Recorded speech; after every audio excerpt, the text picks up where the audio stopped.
Yo yo yo, halo semuanya, selamat datang kembali di channel Randy Story. Di sini kita akan melanjutkan kembali perjalanan Rawon yang sebelumnya baru saja mendapatkan teknik kultivasi hasil dari hadiah yang diberikan oleh kepala keluarga Jeghart. Nah, apa yang akan dilakukan Rawon selanjutnya ketika dirinya sudah mendapatkan sebuah teknik kultivasi yang dia butuhkan? Tanpa banyak basa-basi lagi, kita langsung aja masuk ke dalam ceritanya. Chapter dimulai dengan Rawon yang ditanya apakah benar kalau Rawon mengingat isi dari buku kultivasi 10,000 Flames. Rawon pun menjawab kalau dirinya memang mengingat isinya. Kepala keluarga pun langsung duduk dan berkata kalau itu sudah cukup dan Rawon boleh pergi sekarang. Setelah Rawon pergi, pelayan bertanya kepada kepala keluarga kalau yang tadi itu teknik kultivasi apa. Kepala keluarga pun menjawab kalau yang disebutkan Rawon tadi itu adalah teknik kultivasi yang hanya pernah dipakai oleh kepala keluarga Jeghart yang pertama. Kepala keluarga juga tidak menyangka kalau Rawon bisa mempelajari teknik kultivasi tersebut. Pelayan juga bertanya bagaimana dengan buku tersebut yang hilang. Kepala keluarga pun berkata tidak usah khawatir karena buku tersebut diwariskan oleh seseorang. Lagi pula tidak ada yang bisa menggunakan teknik kultivasi tersebut, dan jika bukan karena Rawon, buku tersebut akan membusuk di dalam rak. Setelah pulang ke rumah, Rawon berpikir kenapa kepala keluarga memberikan teknik kultivasi sebagus itu kepada Rawon. Rawon merasa kalau gold tablet saja tidak cukup untuk mengambil hadiah teknik tersebut. Rawon pun mencoba untuk menggunakan teknik kultivasi tersebut tapi gagal terus. Kemudian si api biru pun tiba-tiba memberikan semangat kepada Rawon untuk mempelajari teknik kultivasi tersebut karena dia melihat Rawon kesulitan. Selain itu, Rawon juga harus lebih berhati-hati saat berkultivasi karena akan jadi masalah jika seseorang menyentuhnya saat berkultivasi. Jika hal tersebut terjadi, Rawon bisa saja menjadi lumpuh. Rawon pun tahu niatan si api biru menyemangatinya itu untuk ikut mengganggunya ketika dirinya sedang berkultivasi. Si api biru pun meminta Rawon untuk memperbolehkannya mengganggu Rawon saat berkultivasi sekali saja. Namun Rawon menolak hal tersebut. Setelah itu, Rawon melihat ke arah jendela. Ternyata ada Maid yang sedang ada di danau. Maid itu sedang membuat laporan tentang Rawon karena dirinya berada di kediaman Rawon hanya untuk menjadi mata-mata saja. Kemudian ketika kertasnya dihanyutkan ke air, Rawon pun langsung menodongkan pisau ke leher Maid tersebut. Rawon pun menyuruh Maid tersebut untuk melihat ke arah danau. Rawon berkata kalau dirinya sudah tahu kalau Maid tersebut memata-matainya sejak dia memasuki kediaman rumahnya. Maid tersebut pun kaget karena selama ini ternyata Rawon sudah menyadarinya. Kemudian Rawon pun menyuruh Maid tersebut membuka mulutnya dan memasukkan semacam pil ke dalam mulut Maid tersebut. Seketika setelah Maid itu menelan pil tersebut, dia merasakan sakit di dalam perutnya. Rawon pun langsung mengambil surat tadi dan bertanya bagaimana caranya surat itu bisa dibaca. Rawon pun menebak-nebak jawabannya dan berhasil menebak dengan benar. Maid pun bertanya kenapa Rawon bisa tahu. Rawon pun mengabaikannya dan langsung menebak-nebak lagi untuk siapa surat itu ditujukan. Ternyata Rawon berhasil menebak lagi dengan benar. Sang Maid pun panik karena bagaimana caranya Rawon bisa mengetahui semuanya padahal dirinya sudah berlatih menjadi mata-mata selama bertahun-tahun. Karena Rawon benar terus, si Maid langsung mengira kalau yang Rawon masukkan tadi itu adalah Rageworm. Rawon yang mendengarnya pun langsung mengikuti alurnya yang telah ada dan berbohong atas pil tadi.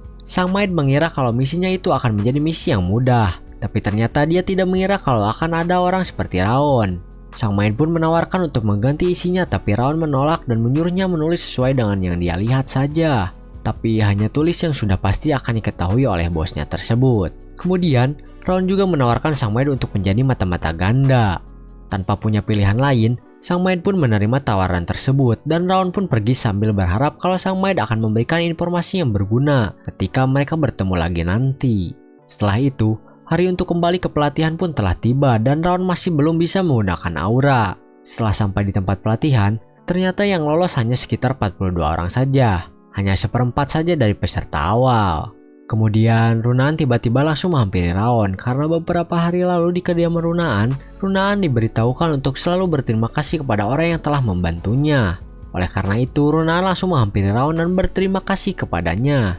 Rawon yang mendengarnya pun merasa sangat aneh karena itu dilakukan oleh Runaan secara tiba-tiba. Lalu Dorian juga datang menghampiri Rawon dan bertanya tentang keadaannya karena Dorian merasa akan mati waktu masih jadi peserta awal saja. Apalagi saat ini ketika dia sudah menjadi anggota pelatihan resmi. Dorian mengeluh dengan semua hal yang telah menimpa dirinya sampai-sampai dia membicarakan Buren yang tidak menjadi peserta terbaik. Ternyata Buren ada di belakang Dorian dan membuat Dorian kaget saat melihatnya. Buren pun mengabaikan Dorian dan langsung mendatangi Raon dan meminta maaf atas perlakuannya selama pelatihan sebelumnya. Buren mengaku kalah dari Raon, tapi dirinya juga masih belum menyerah karena mau sebanyak apapun dirinya harus berusaha, dirinya akan berdiri di hadapan Raon lagi. Buren sudah menetapkan diri untuk tidak mundur ataupun menyerah. Raon pun merasa aneh kembali karena anak seusianya itu bisa mengakui kekalahan dan kesalahannya. Setelah itu, Rimmer pun datang dan langsung mengumumkan akan seperti apa program latihan baru yang akan mereka jalani. Tapi tiba-tiba ada seseorang datang yang membuat pandangan semua orang di sana tertuju padanya. Ternyata orang tersebut adalah seorang wanita yang bernama Martha Jeighard. Datang-datang, Martha langsung bertanya siapa ketua pelatihan tersebut dan menyuruhnya keluar. Karena Martha merasa tidak tahan jika ketuanya itu adalah seseorang yang lebih lemah dari dirinya, tapi memiliki posisi yang lebih tinggi. Martha juga mengajaknya untuk bertarung. Raon pun langsung maju dan memperkenalkan dirinya kalau dirinya lah peserta terbaik. Martha meremehkan Raon karena tidak terlihat seperti peserta terbaik dan langsung mengajak Raon bertarung. Buren pun langsung menyela Martha dan berkata, "Di mana harga dirimu, Martha?" Martha pun marah kepada Buren karena Buren berani berkata seperti itu kepada dirinya.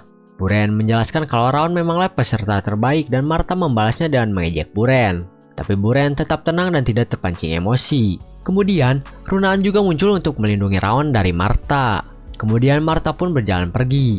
Namun itu hanyalah pengalihan saja dan Martha pun langsung menerjang Raon dan menyerangnya. Dengan kemampuannya, Raon pun berhasil membelokkan serangan Martha. Martha pun kaget karena serangannya tersebut bisa dibelokkan dan Raon mulai untuk menyerang balik Martha. Namun Martha juga berhasil menahan serangan balik Raon. Martha semakin marah kepada Raon dan mencoba menyerangnya lagi, tapi Rimmer tidak tinggal diam dan langsung menahan Martha. Rimmer berkata kalau Raon belum mempelajari aura sehingga dia tidak bisa membiarkan mereka bertarung. Tapi ketika Raon sudah mempelajari aura, Rimmer akan membiarkan mereka bertarung. Si Api Biru pun kesal karena Raon membiarkan Martha begitu saja dan menyuruhnya membalasnya dengan kejam. Raon pun berkata ini bukan saat yang tepat, lagi pula serangannya tadi sudah berhasil dan lain kali Raon akan memperlihatkan sesuatu yang lebih keren. Kita langsung berpindah ke tempat latihan. Buren merasa kalau latihannya ternyata tidak mudah, tapi Raon yang baru belajar selama 1 bulan sudah bertumbuh dengan begitu pesat. Sementara itu Martha jadi berlatih keras karena tidak mau terkejar oleh Raon. Martha itu dikenal dengan talentanya yang menakutkan. Tapi sekarang Martha merasa cemas sampai tidak bisa menutupinya dari Raon. Martha pun pulang ke kediamannya. Wajah Martha terlihat begitu cemas dan sang pelayan pun berkata kalau Martha tidak perlu cemas karena Raon tidak bisa mengalahkannya karena mempunyai kekurangan yang tidak bisa diatasi. Sementara itu, Raon selalu berlatih dengan sekuat tenaga. Martha yang sudah mengetahui kelemahan Raon pun menjadi lebih percaya diri lagi dan mengejek Raon.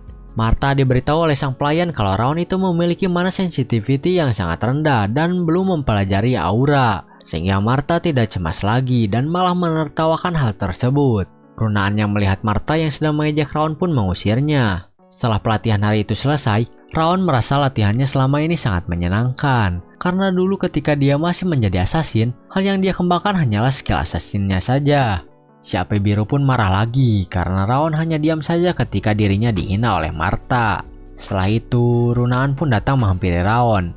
Ternyata Runaan datang hanya untuk memberikan sebuah makanan. Ketika makanannya itu dimakan oleh Raon dan si Api Biru merasa kalau makanan tersebut sangat enak sampai mereka merasa mau lagi. Runaan pun memberitahu kalau yang dimakan tersebut adalah es krim marble dan langsung pergi begitu saja setelah memberitahu nama makanan tadi. Raon pun memanggil Runaan karena masih mau merasakan makanan tadi, tapi Runaan mengabaikannya dan tetap pergi. Setelah itu, Raon pun pulang ke kediamannya setelah berada di pelatihan selama seminggu. Raon langsung menerima laporan dari si Maid. Raon juga bertanya tentang keadaan di kediamannya saat ini. Sang Maid berkata kalau ketertarikan bosnya kepada ibu Raon sudah mulai berkurang dan sepertinya si Maid akan dipanggil kembali ke tempat bosnya. Sang Maid pun bertanya apakah Raon sengaja belum mempelajari aura. Raon pun menjawab entahlah mungkin saja. Setelah mendengar jawaban Raon, sang Maid pun langsung pergi. Si Api Biru pun juga bertanya kepada Raon kenapa dia kesulitan mempelajari aura. Raon menjawab kalau dirinya juga tidak tahu. Raon pun berniat untuk berlatih padahal si Api Biru menyarankan untuk tidur. Raon membuka jendela kamarnya dan ternyata di luar ada Rimmer yang sedang menunggunya. Ternyata Rimmer datang itu untuk memberikan bimbingan kepada Raon. Raon diajak ke suatu tempat oleh Rimmer dan Raon pun mengikutinya. Raon mengeluh karena kenapa mereka harus mendaki padahal Rimmer kan mau mengajarinya soal atribut. Pada saat Rimmer baru bertemu Raon dan mengetahui teknik latihan Raon, dirinya tidak bisa melupakan kalau Raon itu seperti api yang begitu kuat sehingga menyerupai magma. Rimmer pun berhenti sejenak dan Raon bertanya kenapa di tengah hutan. Rimmer pun langsung mengeluarkan atributnya angin. Rimmer memberitahu Raon kalau dirinya merasakan angin itu sejak lahir karena dirinya itu adalah elf. Dan Rimmer ingin pedang angin yang mampu membelah apapun sehingga saat ini Rimmer berhasil mendapatkannya. Rimmer menyuruh Raon untuk mencarinya sendiri dan menyuruh mengembangkan api yang ingin dia miliki. Setelah itu, mereka pun mendatangi seseorang. Ternyata mereka datang ke tempat seorang pengrajin. Sang pengrajin pun bertanya siapa yang datang bersama Rimmer. Rimmer memberitahu dirinya kalau yang dia bawa itu adalah cucu kepala keluarga dan namanya adalah Raon. Sang pengrajin pun berkata kalau dirinya sudah pensiun kecuali kepala keluarga sendiri yang mendatanginya. Ternyata Raon hanya fokus dengan api yang dia rasakan. Raon sudah banyak melihat api, tapi api yang saat ini dia rasakan itu berbeda dan api tersebutlah yang diinginkan oleh Raon. Sang pengrajin pun memberitahu Raon kalau namanya itu adalah Falkan. Raon yang mendengarnya pun langsung tahu kalau Falkan itu adalah pengrajin terkenal di seluruh dunia karena keahliannya. Raon pun bertanya apakah Patua itu adalah Falkan yang asli.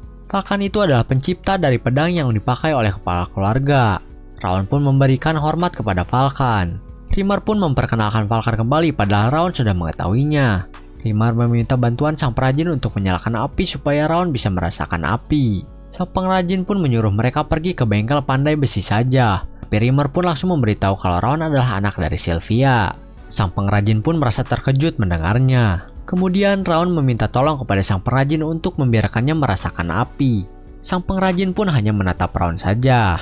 Lalu sang pengrajin memberitahu Raon kalau dirinya saat ini sedang membuat arang emas yang mampu menciptakan api yang lebih kuat dari arang biasanya. Dan dirinya sudah berada di sana selama 10 tahun hanya untuk itu. Sang pengrajin juga berkata kalau dirinya tidak peduli terhadap Raon, asalkan jangan mengganggu. Raon pun berterima kasih lalu Rimmer dan sang pengrajin pun keluar dan mengobrol. Sementara itu Raon masih ada di dalam untuk merasakan api. Mungkin cukup sekian untuk video kali ini. Kita akan bertemu lagi di video selanjutnya untuk kelanjutan dari latihan Raon untuk merasakan api. Apakah dirinya bisa merasakan api yang diinginkannya atau tidak? Kita nantikan saja hasil latihannya di video selanjutnya. See you in the next video. Bye bye.